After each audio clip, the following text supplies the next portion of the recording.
अस्सलाम वालेकुम नाज़रीन, आप देख रहे हैं program power politics with Adil Abbasi. Supreme court ने इलेक्शन फंड्स जारी ना करने पर गवर्नर स्टेट बैंक, सेक्रेटरी खजाना और सेक्रेटरी इलेक्शन कमीशन को तलब कर लिया है। तीनों हुक्काम को चीफ जस्टिस 14 अप्रैल को अपने चैम्बर में सुनेंगे। नोटिस में कहा गया है कि अदालती हुक्म अदौली के नताइज कानून में वाज़ेह हैं।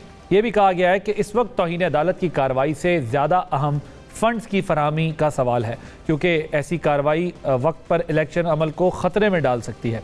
इसके साथ साथ अदालती इस्लाहात बिल के खिलाफ दायर पिटीशन भी समाअत के लिए मुकर्रर हो गई है। चीफ जस्टिस की सरबराही में 8 रुकनी बेंच कल से ये मामला सुनेगा। दूसरी तरफ हुकूमत बज़िद है कि पार्लियामेंट की मंजूरी के बगैर इलेक्शन फंड की फराहमी मुमकिन नहीं। इस दौरान मुज़ाकरात की बाज़गश भी सुनाई दे रही है, लेकिन अहम सवाल ये भी है कि क्या मुज़ाकराती अमल की इब्तिदा कैसे होगी और कौन करेगा। प्रोग्राम के आखिरी हिस्से में हम मरदमशुमारी पर MQM के तहफ़्फ़ुज़ात की बात भी करेंगे। क्या कराची की मरदमशुमारी का मसला हुकूमत के खात्मे का बाइस भी बन सकता है?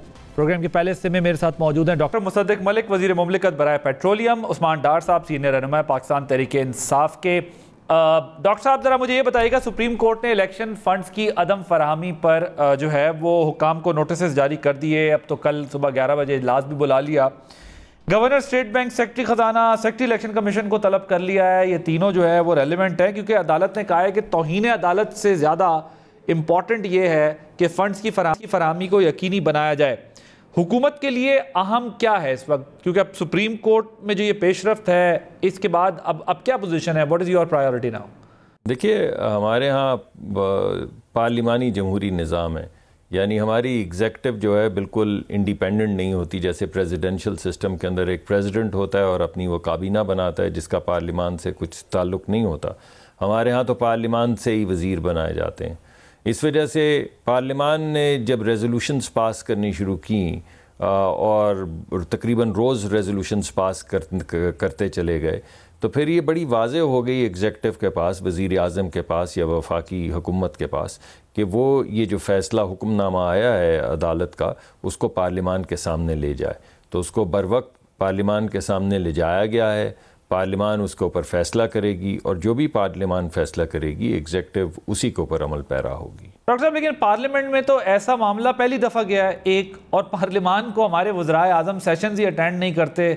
आपको पता है, वो तो सिर्फ़ और सिर्फ कभी कोई ख़िताब करना हो, कभी कोई बड़ा मसला हो, कोई लेजिस्लेशन बड़ी हो या फिर कोई एक्सटेंशन हो या कोई तरह, तब वज़ीर आज़म हमें नज़र आते हैं। सो ये एकदम ये ख्याल क्यों आया कि parliament is more important than anything else और यहीं से ये हम अपना मसला हल करवाएं? देखिए, उसकी वजह यह है कि इससे पहले, ये आप सही कह रहे हैं, इसके को बहुत ज़्यादा प्रेसिडेंट्स मौजूद नहीं है, मगर ये भी अनप्रेसिडेंटेड है कि इससे पहले 9 का बेंच बने, फिर वो 7 में तब्दील हो जाए, फिर 7 का बेंच टूटे और 5 का बेंच बन जाए, और फिर 5 का बेंच टूटे और 4 का बेंच बन जाए, और फिर 4 का बेंच टूटे और 3 का बेंच बन जाए। ये भी पहले कभी नहीं हुआ। और ये भी कभी नहीं हुआ कि 2 जजेस जो हैं वो बाकायदा लिखते हैं, यानी 4 जजेस, अतर मनिल्ला, जस्टिस अतर मनिल्ला साहब, जस्टिस याया आफरीदी साहब, जस्टिस मंदुखेल साहब और जस्टिस मंसूर अली शाह साहब, 4 जज ये कहें कि जो आपके सामने 184 की पिटिशन आई है ये मेंटेनेबल नहीं है। मेंटेनेबल का मतलब है कि 4 जज ये कह रहे हैं कि इसकी समाअत इस अदालत में नहीं हो सकती, मगर इसके बावजूद समाअत की जाए।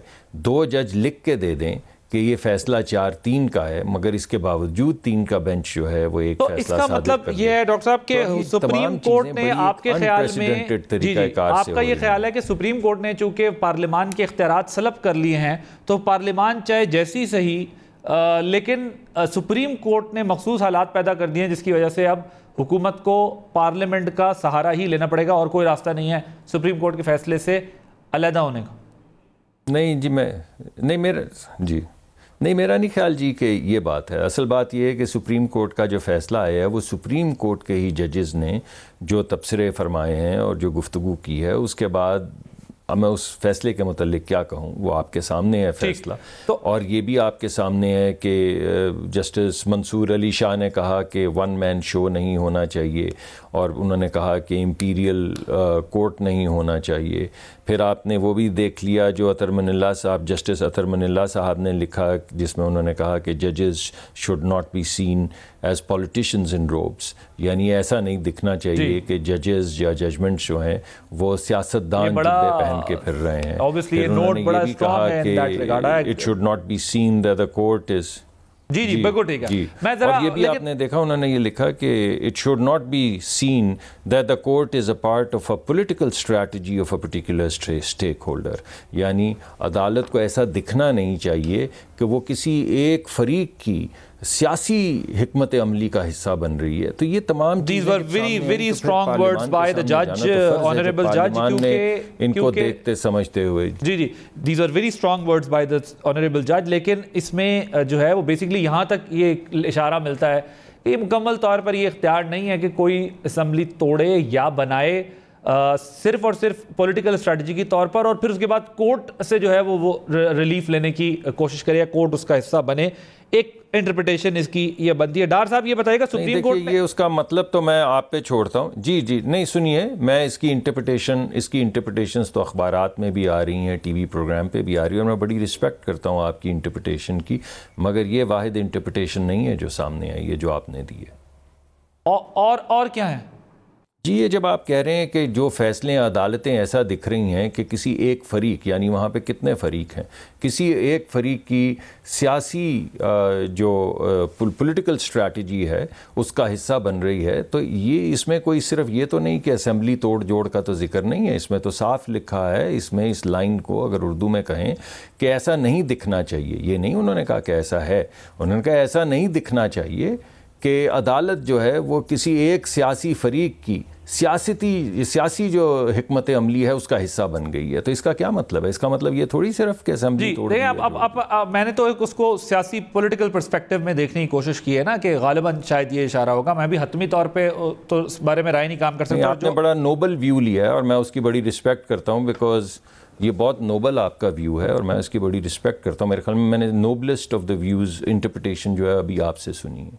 अच्छा डॉक्टर साहब, लेकिन अब मसला तो ये है ना कि जब कोर्ट कल ब्यूरोक्रेट्स को बुला के जब सवालात करना शुरू करेगी तो असल मरहला वो होगा, क्योंकि कोर्ट, सुप्रीम कोर्ट की क्या इंटरप्रिटेशन है वो, या क्या वो देखते हैं किस तरह, वो एक सवाल होगा। डार साहब ये बताएं कि अदालती हुक्म अदूली के नताइज कानून में दर्ज है, जो भी अगर वायलेशन होगी लॉ की वो तो कोर्ट उसमें मामले को निपटा लेगा। आज हमने देखा कि ये बात हो रही है कि कंटेम्प्ट ऑफ कोर्ट से ज़्यादा इंपॉर्टेंट है कि इम्प्लीमेंट हो।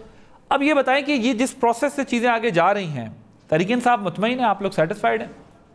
देखिए बिल्कुल, जिस तरह प्रोसीडिंग्स चल रही हैं और जो भी सुप्रीम कोर्ट ऑफ पाकिस्तान का फैसला आएगा हमें कबूल होगा। मैं आपको पीछे 1 साल ले जाना चाह रहा था कि इसी बेंच के फैसले से हमारी हुकूमत का खात्मा हुआ। आज डॉक्टर साहब वज़ीर हैं, इसी बेंच के फैसले की वजह से आज ये हुकूमत में हैं, वज़ीर हैं, और आज उसी बेंच को ये मुतनाज़ा बनाने की कोशिश कर रहे हैं। मैं अक्सर टीवी टॉक शोज़ में आदिल सुनता हूँ जी के 7 रुकनी जज साहिबान ने 4-3 का फ़ैसला किया। तो अगर फ़ैसला 4-3 का था तो मैं आपके प्रोग्राम में सवाल उठाता हूँ कि आज इलेक्शन कमीशन ऑफ पाकिस्तान इन 3 जज साहिबान के फ़ैसले पे अमल फिर क्यों कर रहा है? उन्होंने इंतखाबी शेड्यूल का भी आगाज़ कर दिया है, चीज़ें आगे बढ़ रही हैं। इलेक्शन कमीशन ने तो मनोमन ये फ़ैसला कबूल किया है। अलबत्ता हुकूमत फ़ंड्स देने से भाग रही है। हुकूमत का काम, आइनी जो रोल है हुकूमत का इलेक्शन की सूरत में, वो फंड्स देना है, लॉजिस्टिक्स देना है, वो आइनी जिम्मेदारी। जवाब लो। वैसे आपने पॉइंट जो रेज किया है, वैसे दो सूरतें। वैसे मैं इस पर एक मेरा नुक्ता नज़र यह है कि जो आप पिछले साल के फैसले का हवाला दे रहे हैं वो ये बात दुरुस्त है कि सुप्रीम कोर्ट का फैसला बाइंडिंग है, सबको मानना पड़ेगा, मानना चाहिए। लेकिन पिछले साल के जो फैसला है उसमें और इस फैसले में एक फ़र्क यह है कि यहाँ पर 4-3 की बहस ना भी करें तो जो जजेस के नोट्स हैं, जो जजेस के डिसेंटिंग नोट्स हैं, वो बड़े स्ट्रॉन्ग और बड़े डिफरेंट हैं। उसमें खुद सुप्रीम कोर्ट और पावर्स और कंडक्ट के ऊपर बात ज़्यादा हो रही है। तो शायद इस वजह से आप, यानी गवर्नमेंट को ये मौका मिल गया है कि वो इस फैसले को लेटर एंड स्पिरिट में इंप्लीमेंट नहीं कर रहे। लेकिन बहरहाल आपने जो पॉइंट रेज किया, मैं जरा इसका जवाब डॉक्टर साहब से लूं, ये इंपॉर्टेंट बात है। डॉक्टर साहब वो कहते हैं अगर ये 4-3 वाला मसला है तो फिर इलेक्शन कमीशन जो है वो क्यों इस पे इंप्लीमेंट कर रहा है? उसको भी कह देना चाहिए कि जी ये तो 4-3 है, हम कैसे इंप्लीमेंट करें? नहीं जी, ज़रूर उनको फ़ैसला आया है, उन्होंने वो फ़ैसला हमारे ऊपर हमारे सामने बढ़ा दिया। पहली बात तो ये कि 4-3 की बात हम तो नहीं कर रहे, सिर्फ 4-3 की बात तो की है जस्टिस अतर मनिल्ला ने। मेरे ख्याल में गालिबन लिख के भी किया कि ये फ़ैसला 4-3 का है, और फिर यही रेफरेंस 4-3 वाला जो है गालिबन जस्टिस फाइज़ ईसा ने भी दिया है या किसी एक और जज ने दिया। मैं माफ़ी चाहता हूँ अगर नाम कुछ आगे पीछे हो जाए, मैं माजरत चाहता हूँ, मगर 2 मुख्तलिफ जजेस ने जिक्र किया है 4-3 के फ़ैसले का। तो ये फ़ैसला हम तो नहीं कह रहे, ये तो अदालत के अंदर से आवाज़ आ रही, हमने तो नहीं कहा। और अदालत कह रही है, जब वो अपना लिख रही है तो जिक्र किसका कर रही है? भुट्टो साहब के फ़ैसले का। और भुट्टो साहब के फ़ैसले का, एक जज साहब ने भुट्टो साहब के फ़ैसले का जिक्र किया, दूसरे मोअज़्ज़ज़ जज साहब ने ये रेफरेंस दिया कि भुट्टो साहब के वक्त भी ये कहा गया था कि एक लार्जर बेंच बना लें, ये बड़ा अहम मामला है, इसमें एक बड़ा बेंच बन जाना चाहिए, और वो बड़ा बेंच नहीं बनाया गया। तो उसके नतीजे में भुट्टो साहब की जो सज़ा हुई, और आज तक जिस तरह उसको रेफ़र किया जाता है उस जजमेंट को, उसका बाकायदा रेफरेंस दिया, वो गालिबन मेरे ख़्याल में जस्टिस फाइज़ ईसा ने कहा था। और उन्होंने ये भी वहाँ पे लिखा है एक जगह पे कि यूजिंग अ ज्यूरिसडिक्शन, मैं आपको याद करवा दूँ, इससे पहले 4 जज ये कह चुके थे कि ये मेंटेनेबल केस नहीं है, अदालत की ज्यूरिसडिक्शन में नहीं आता। और जस्टिस फाइज़ ईसा ने एक जगह पे मोअज़्ज़ज़ जज ने लिखा कि using a jurisdiction that the court is not wasted with is a violation of the constitutional oath and hence the violation of the constitution. Again ज़बान थोड़ा मैं ऊपर नीचे हो गया हूँगा, मगर वो कह ये रहे हैं कि अगर अदालत की ज्यूरिसडिक्शन में कोई एक ऐसी चीज़ आए जो मेंटेनेबल ना हो, जो उसकी ज्यूरिसडिक्शन में ना हो, उसको अगर एंटरटेन किया जाए, तो ये ऐसा ही है जैसे कि आप अपने ओथ से मुनहरिफ हो रहे हैं और आप आइन से मुनहरिफ हो रहे हैं। तो ये ज़बान हमने थोड़ी भाई बोली है, हमने थोड़ी लिखी है। ये 4-3 का जिक्र तो आपको जज बता रहे हैं, 2 जजों ने लिख के दे दिया, 4 जजों ने कह दिया मेंटेनेबल नहीं है। ओके सर, देखिए लाहौर हाई कोर्ट के फैसले भी डॉक्टर साहब अमल कर लें। लाहौर हाई कोर्ट का फैसला आ चुका है, वही अतर मनीला साहब आदिल कह रहे हैं कि लाहौर हाई कोर्ट का फैसला 90 रोज में इलेक्शन कराने का दुरुस्त था जी। तो ये हुकूमत लाहौर हाई कोर्ट के फैसले की रोशनी में फंड्स जारी कर दे। पार्लियामेंट का कोई इस्तेकाक नहीं है, ये जो करारदादें लेके आ रहे हैं 10 अरब पंजाब इलेक्शंस के लिए आदिल जो देने हैं, ये इंपॉर्टेंट फंड्स हैं, अखराजात हैं, ये लाजमी अखराजात हैं। ये जो एडिशनल फंड्स मांगने का एक मैं समझता हूँ पार्लियामेंट में ड्रामा किया जा रहा है, वो सिर्फ और सिर्फ ये टाइम बाई करने की बात कर रहे हैं। इलेक्शन करवाने के लिए पाकिस्तान में वाज़िया तौर पे लिखा है आइन में कि हुकूमत सपोर्ट करेगी जब भी इलेक्शन का वक्त आएगा। तो ये फंड्स वगैरह तो इन्हें देने ही है हर हाल में। इसकी तो सप्लीमेंट्री ग्रांट और बजट के लिए जाके पार्लियामेंट से अप्रूवल्स और ये वो, इसकी ज़रूरत ही नहीं है। आप देखेंगे परसों जब स्टेट बैंक ऑफ पाकिस्तान का नुमाइंदा वहाँ है, सेक्रेटरी खजाना उधर है, अटॉर्नी जनरल वहाँ है, इलेक्शन कमीशन के सेक्रेटरी वहाँ है, आप परसों इंशाल्लाह ताला देखेंगे ये सारे पैसे दे के निकलेंगे। नहीं निकलेंगे तो कंटेम्प्ट लगवा के निकलेंगे।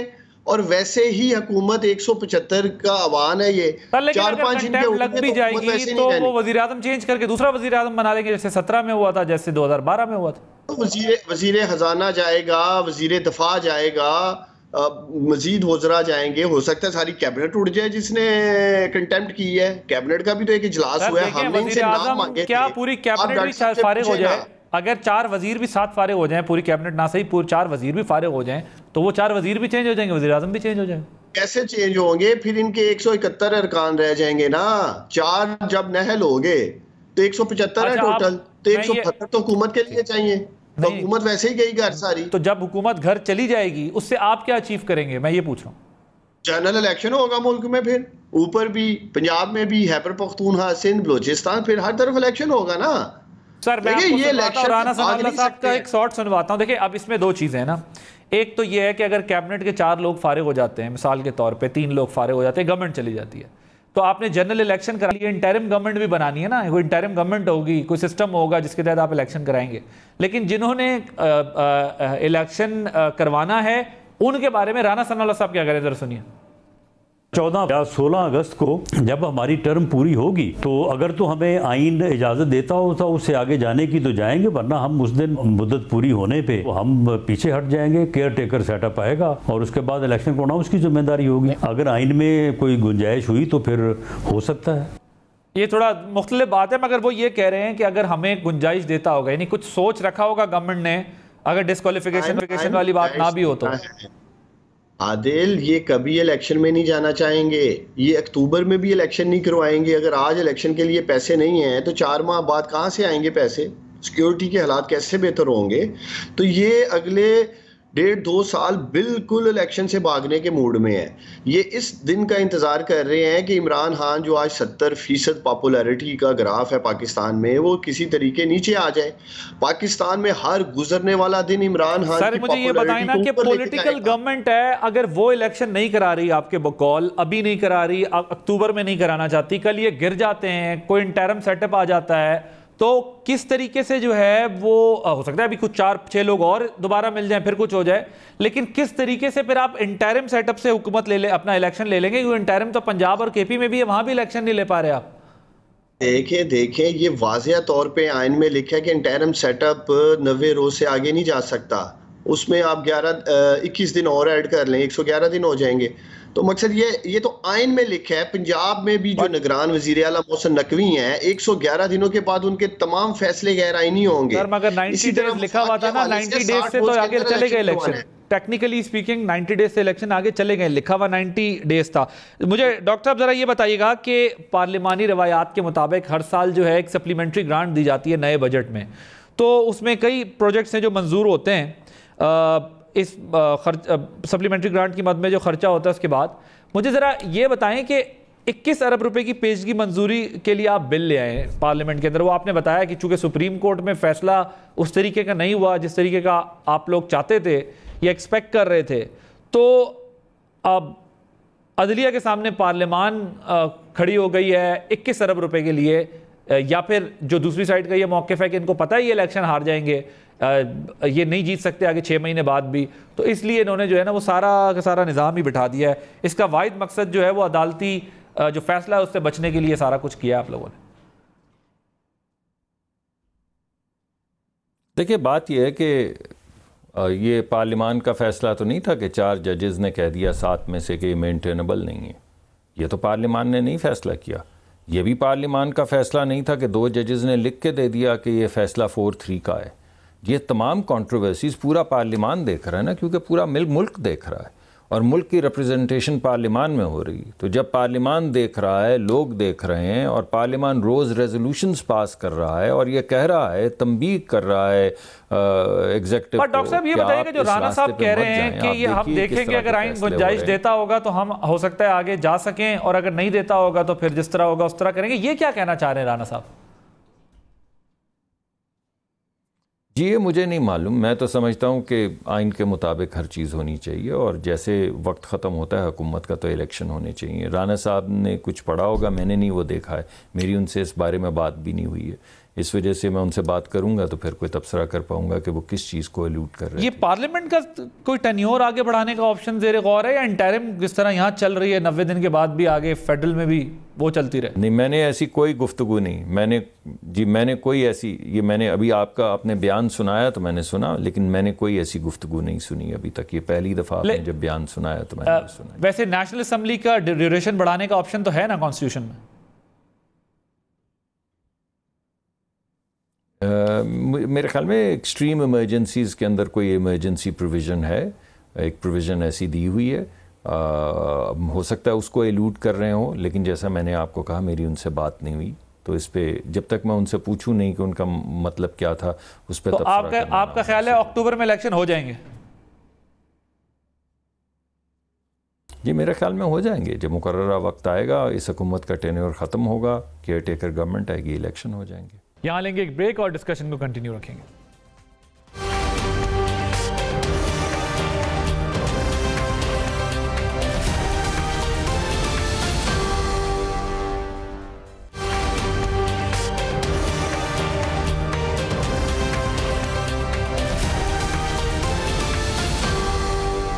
Welcome back. डार साहब ये तो देखें, कंट्रोवर्सीज जो हैं, ये जो सस्पिशन है, जो इस वक्त कंट्रोवर्सीज सामने आई हैं, मेरे ख्याल में इन कंट्रोवर्सीज का सेटल होना बहुत ज़्यादा ज़रूरी है।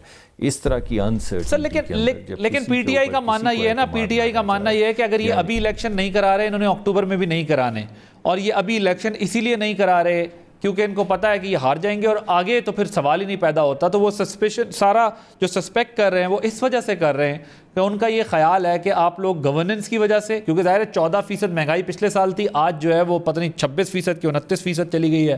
तो आज जो है 35% चली गई है। तो आज जो है वो उनको पता है कि ये महंगाई है तो 4 महीने बाद शायद इससे ज़्यादा होगी। सो इसलिए ये अपना टेन्योर पूरा करके इंटरिम के हवाले करके और खुदा हाफिज करके निकल जाएंगे। फिर खान साहब जो है वो इंतज़ार करते रह जाएंगे। वो जी अब्बासी साहब कहते हैं ना, ज़बान खल्क़ को नकाराए खुदा समझो।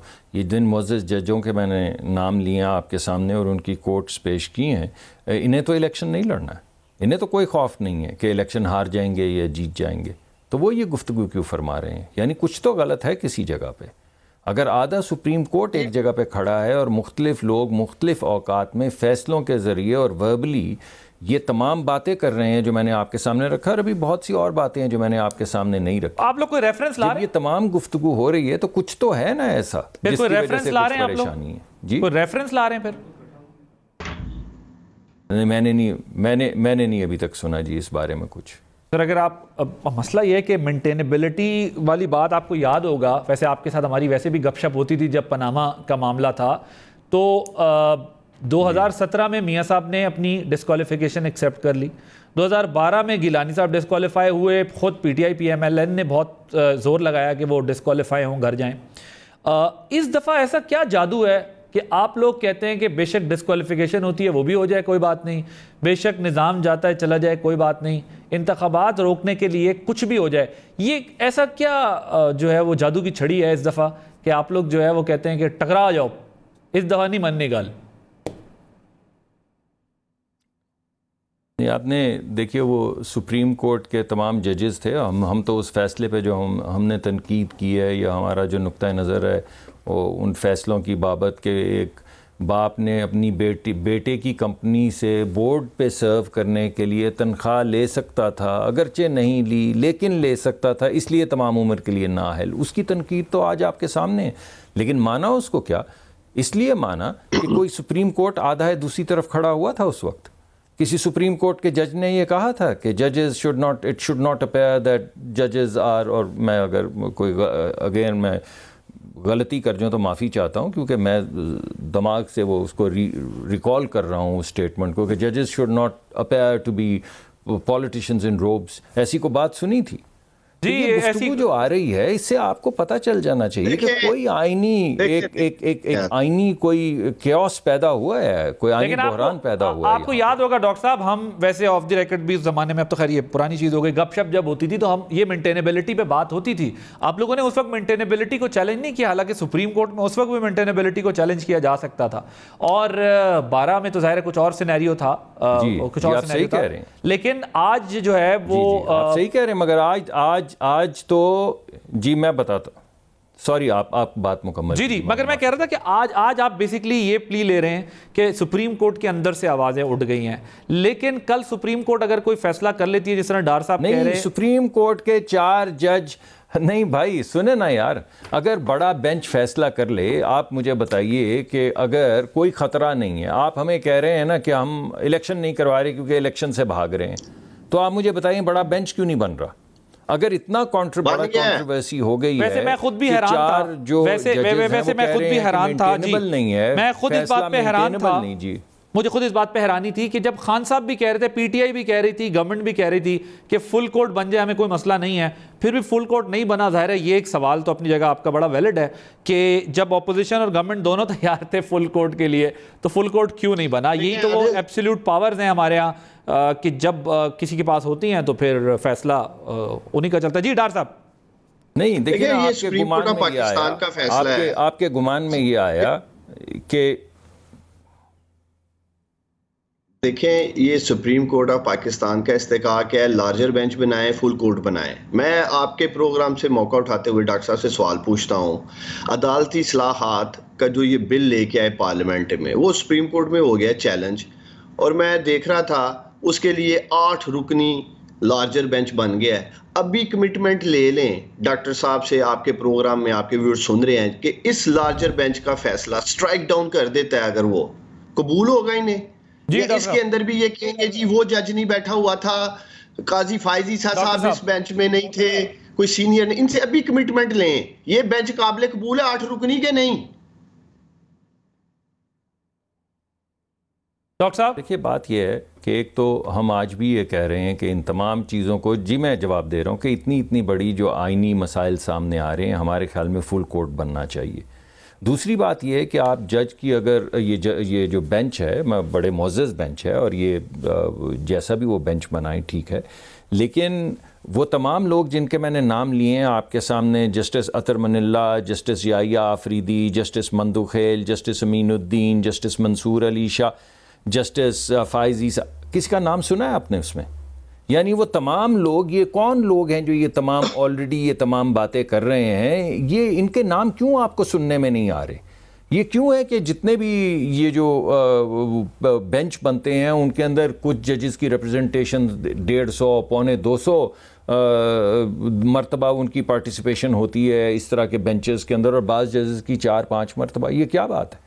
तो ये चीजें आपके सामने तो आ रही है ना। तो अगर आप चाहें, मैं ये चाह रहा हूं, मैं बताता हूं मैं क्या कहना चाह रहा हूं। मैं ये कहना चाह रहा हूं कि जी अगर इस तरह की, ये वही बात है कि आज से 1 हफ्ते के बाद आप ये कह रहे होंगे कि यार फुल बेंच बना देते तो क्या था। तो मैं आज आपको कह रहा हूं कि अगर फुल बेंच बना दें तो क्या है, फुल कोर्ट बेंच बनने में मसला क्या है? अगर इतना बड़ा मुल्क आईनी बहरान का शिकार हो गया और आप बार बार प्रोग्राम में भी कह रहे हैं कहीं ऐसा ना हो जाए, कहीं वैसा ना हो जाए, कहीं हम किसी आईनी तसादुम की तरफ ना चले जाएं, कहीं सिस्टम ना कोलैप्स कर जाए, तो ये सिर्फ आप ही को पता चल रहा है या आपके गुमान में आ रहा है या हमारे गुमान में आ रहा है? भाई ये भी तो हो सकता है इसका एक तरीका कि तमाम जजेस को बिठा दिया जाए ताकि कोई मोतरज़ ना हो सके, जो फैसला होगा कबूल हो जाएगा। अच्छा, ये जो आदिल, मुझे 1 सेकंड देना। आदिल कहें कि मेरी सवाबदीद है, मैं नहीं चाहता। आदिल सुप्रीम कोर्ट में इस वक्त 15 जज साहिबान है, 15 जज साहिबान है Pakistani supreme court of Pakistan में, उसमें से 8 के ऊपर 50% से ज्यादा जज साहिबान पे बेंच बना है।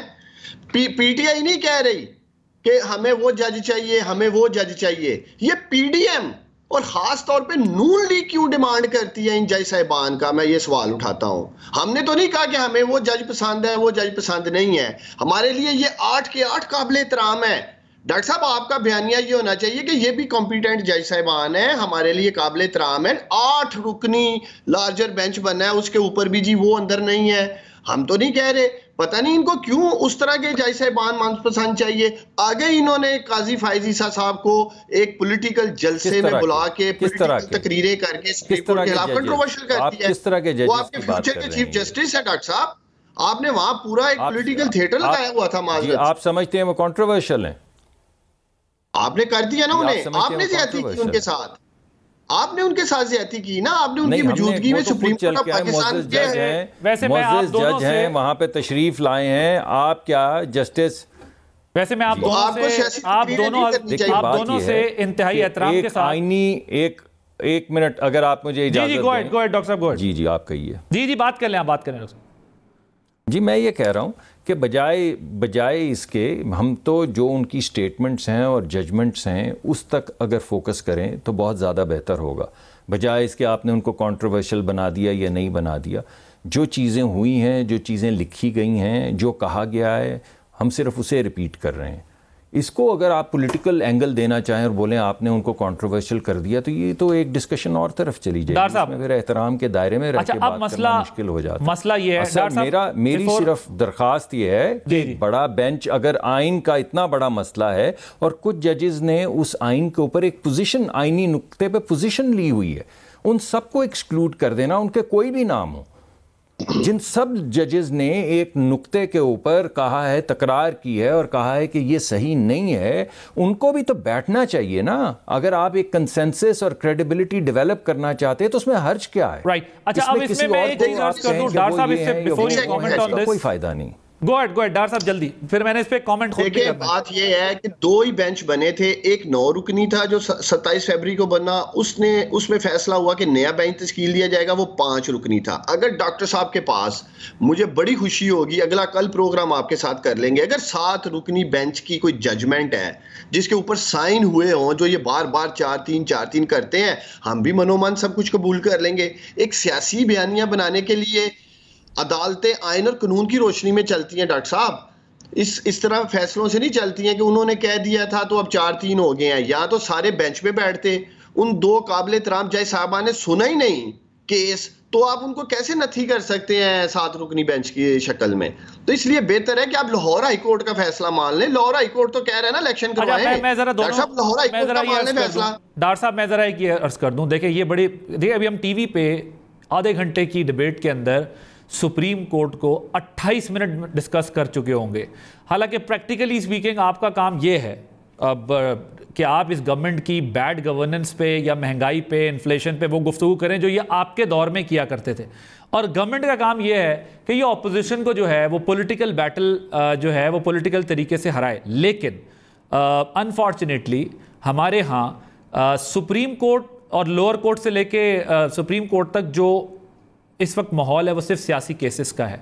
सुप्रीम कोर्ट के लिए तो बेहतर यही था कि सियासी केसेस सुनने ही नहीं चाहिए, ताकि उसमें अल्टीमेटली किसी पॉलिटिशियन की जीत हार नहीं होती, उसमें इदारे के लिए जो है वो प्रॉब्लम क्रिएट हो जाती है। क्योंकि जीतने वाला भी नैरेटिव बनाता है, हारने वाला भी नैरेटिव बनाता है, लेकिन कोर्ट के पास नैरेटिव बनाने की जगह नहीं रहती। कोर्ट अंडर क्रिटिसिज्म आ जाती हैं, और वही आज पाकिस्तान के अंदर हो रहा है कि सिर्फ बल्कि कोर्ट्स नहीं बल्कि जजेस भी इंडिविजुअली जो है वो अंडर डिस्कशन है और अंडर क्रिटिसिज्म आ जाते हैं, जो कि अनफॉर्चुनेटली हमें दिख रहा है। पॉलिटिकल बैटल पॉलिटिकल ग्राउंड में लड़ी जाती तो बेहतर होता, चाहे वो पार्लियामान थी चाहे वो स्ट्रीट्स थी। लेकिन बहरहाल ये हमारा कल्चर है, इस बन चुका है। अब एक दूसरे को सियासी हरीफ को हराने का तरीकाकार यही बचा है, तो क्या हो सकता है। डॉक्टर साहब मुझे बताएं, इस वक्त दोनों जमातों के लीडर जो है ना वो नाअहली की जद में है। आज एक शहरी ने मुकदमे में मुफ्ती सईद ने जो कहा है कि इमरान खान साहब के निकाह को गैर शरई करार दिया है, और दूसरी तरफ फवाद चौधरी साहब ने शहबाज शरीफ साहब के खिलाफ सुप्रीम कोर्ट से रुजू कर लिया है। अब इस माहौल में मुज़ाकरात किस तरह होंगे, ये माहौल में हम आगे कैसे बढ़ेंगे, और दोनों की कोशिश यही है कि उड़ा दें एक दूसरे के पार्टी हेड्स को, और उसके बाद जो है वो आराम से तमाशा देखें, और उसके बाद होता क्या है ये हम सब जानते हैं। तो ये अगर लड़ाई इस बैटलफील्ड इस तरह होगी तो फिर तो नताइज वही होंगे जो माजी में निकले। देखिए, पहले तो मुझे नहायत अफसोस से कहना पड़ रहा है कि मुफ्ती साहब 5 साल से सत्तू पी के सो रहे थे। आज अचानक उन्हें याद आ गया कि गैर शरई निकाह था। जब इमरान खान ने उनको इस्लामी नज़रियाती काउंसिल का चेयरमैन नहीं बनाया, वो सारी खुंदक जो उनके अंदर थी वो खुल के सामने आ गई है। और आपके हम न्यूज़ चैनल के ऊपर खतून अव्वल ने कैटेगोरिकली सारा हालात बयान किए हुए हैं। अगर आप चाहें तो प्रोग्राम के बाद ज़रूर वो क्लिप देख लीजिएगा, अभी वो सरफेस कर रहा है सोशल मीडिया पे। नदीम मलिक साहब तब हिस्सा थे हम न्यूज़ का, उन्होंने इंटरव्यू भी किया। तो मैं समझता हूँ जब एक खतून खुद अपने निकाह के हवाले से सब कुछ बता रही है तो पीछे कुछ रह नहीं जाता है। इस तरह भी हमें मैं समझता हूँ कि running out of time. Doctor साहब लास्ट 1 मिनट, लेकिन वेरी क्विकली एक चीज वेरी क्विकली लड़ी जा रही है और कोर्ट्स का सहारा लिया जा रहा है, और कोर्ट्स भी ज़ाहिर है इन्वॉल्व हो गई, तो अब मामला यहाँ तक पहुँच गया। जी, मेरे ख्याल में आपने जो बात की है, आपने बेहतरीन समरी पेश की है। इस तमाम जो आपने अहाता किया, इससे बेहतर मैंने अहाता नहीं सुना है। यही बात अतर मिन्नल्लाह साहब जस्टिस साहब कर रहे थे, यही बात याहिया आफरीदी साहब ने, जिसको ये 9 का बेंच कह रहे हैं, जस्टिस याहिया आफरीदी ने सबसे पहले कहा कि इस काम में मत पड़ें। जो पहले 2 जजेस थे उन्होंने ये कहा, उन्होंने अपने आप को ये नहीं कहा कि हमें बेंच से अलहदा कर दें। 2 बाकी जो थे, अतर मिन्नल्लाह साहब ने, जस्टिस याहिया आफरीदी साहब ने, जस्टिस मंदुखेल साहब ने, जस्टिस मंसूर अली शाह साहब ने तकरीबन वही बातें की जो आपने अभी बात कही है। कि ये जो उन्होंने ज्यूरिसडिक्शन का जिक्र किया था, जब वो कह रहे थे मेंटेनेबल नहीं है, वो यही कह रहे थे कि ये वो मामला नहीं है जो 184(3) में सुना जाना चाहिए, जो भी उसकी आईनी या कानूनी वजह है। तो जो आपने बात की है, यही बात ये मौजूद जज भी कर रहे हैं। राइट। 30 सेकंड्स डॉक्टर साहब, 30 सेकंड्स।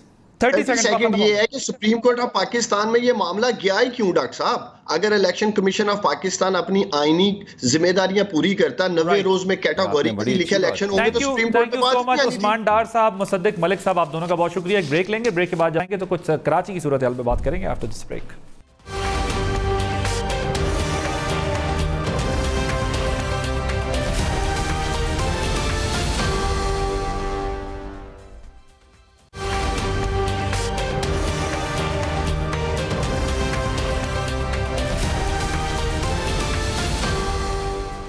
Welcome back. शहरी सिंध में मरदमशुमारी पर एमकेएम के तहफ़्फ़ुज़ात बरकरार हैं।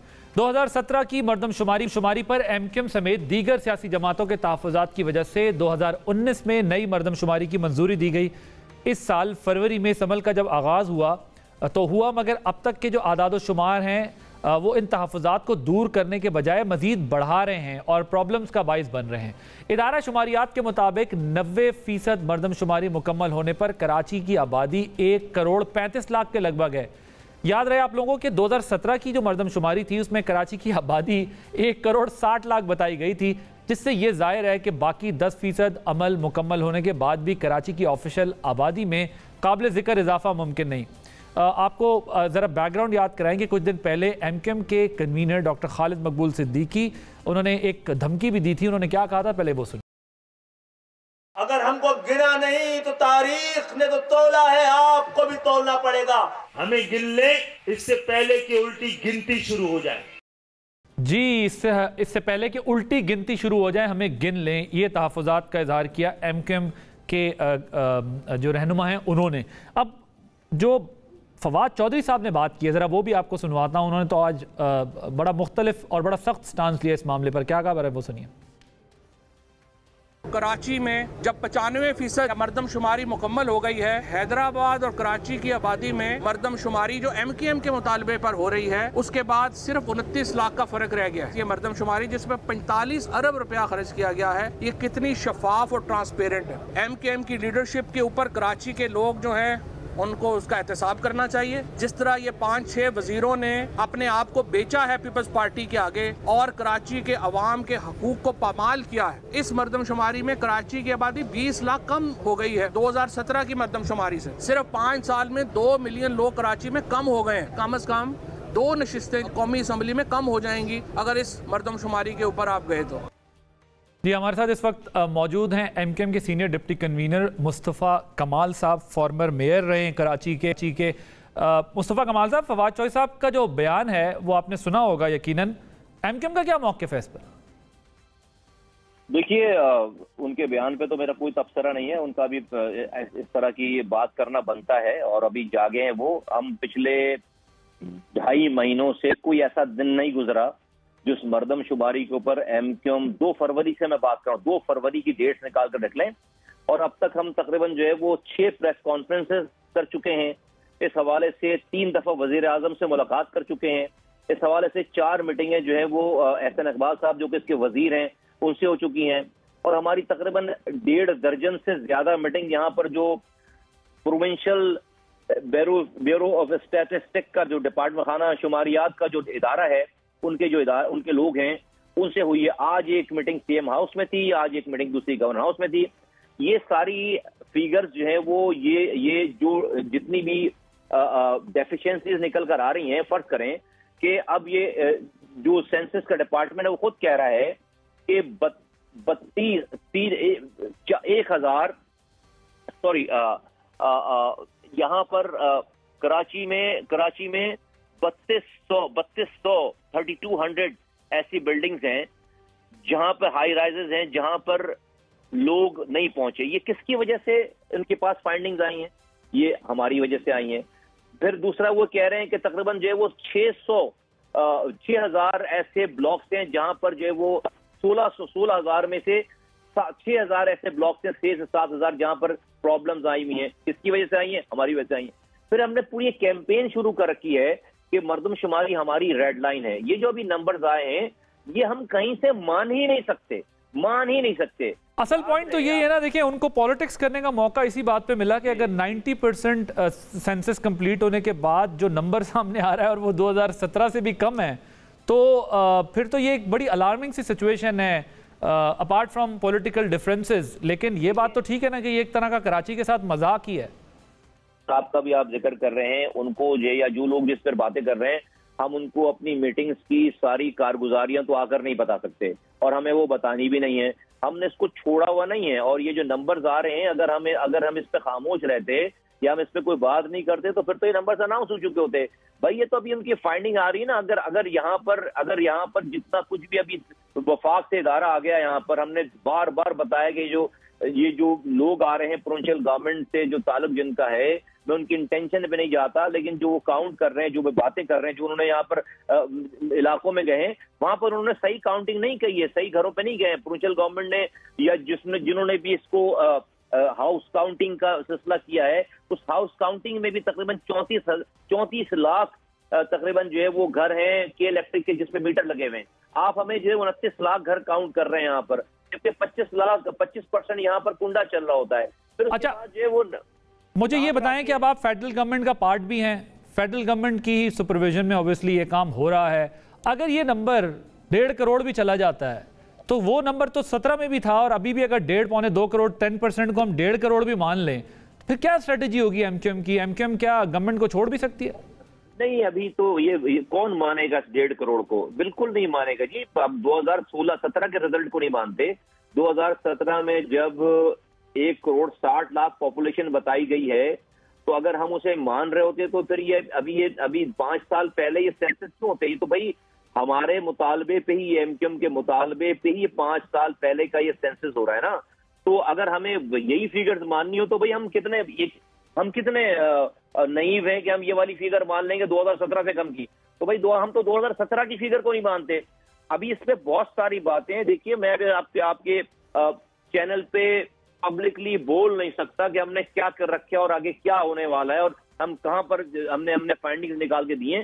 तो ये बिल्कुल खातिर जमा रखें कि कराची के लोगों के वारिस और सिंध के लोगों के वारिस और पाकिस्तान की हकीकी आवाज जो है वो हम ही हैं। हमारी वजह से सेंसस हो रहा है और इसको हम कहीं से भी राय का जाने नहीं देंगे। सारी पार्टियां भी। सर, 45 अरब रुपए लगे इस सेंसस के ऊपर। अगर आपके मतलूबा नंबर नहीं आते जो आप समझते हैं, जो कि वाकई कराची की एक बहुत बड़ी पॉपुलेशन है, ये कोई 1.5 करोड़ तो एक मजाक ही हुआ है वैसे, लेकिन नहीं होता तो फिर आप क्या करेंगे? क्या स्ट्रेटेजी होगी?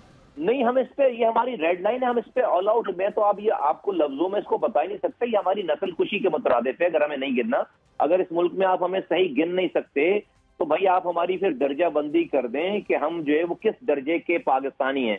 कि आप हमें यह भी हक नहीं है कि आप हमें गिन नहीं सकते। पीने का पानी आप देते नहीं है, सिवरेज का निजाम आप ठीक करते नहीं है, जॉब में आप कोटा है, उस कोटे पे भी आप हमें कोटा नहीं देते। आप हमें यहाँ पर ना हेल्थ की फैसिलिटीज दे रहे हैं, ना यूनिवर्सिटी दे रहे हैं, रात में बिजली नहीं, सुबह गैस नहीं। आप फोल्डर लिस्टों में यहाँ पर घपला कर देते हैं। फिर आप जो है वो डिलिमिटेशन में आप बेड़ा गर्क कर देती है प्रोविंशियल गवर्नमेंट। अभी आप अगर पाकिस्तान में मुझे काउंट नहीं कर सकते सही तरीके से, जायज काउंट नहीं कर सकते, तो फिर भाई आपको मेरी दर्जाबंदी बताने की जरूरत है कि भाई मैं किस दर्जे का। भाई मैं कोई इजराइल से आया आदमी हूँ, मैं कोई इंडिया से आया हुआ हिंदुस्तानी पासपोर्ट है क्या मेरे पास? क्या आप हमें गिनोगे नहीं? तो इसका मतलब मुस्तफा कमाल साहब ये हुआ कि अगर वाकई नंबर इन्होंने ठीक ना गिना, जो कि गिनना चाहिए, तो फिर MQM is no more part of government. देखिए, मैं आपको इस वाली बात पे हम तो कुछ भी कहीं पे भी, हमारी तो कोई भी लिमिट ही नहीं है ना इस वाली बात पे। मैं आपको स्पेकुलेशन नहीं करना चाहता।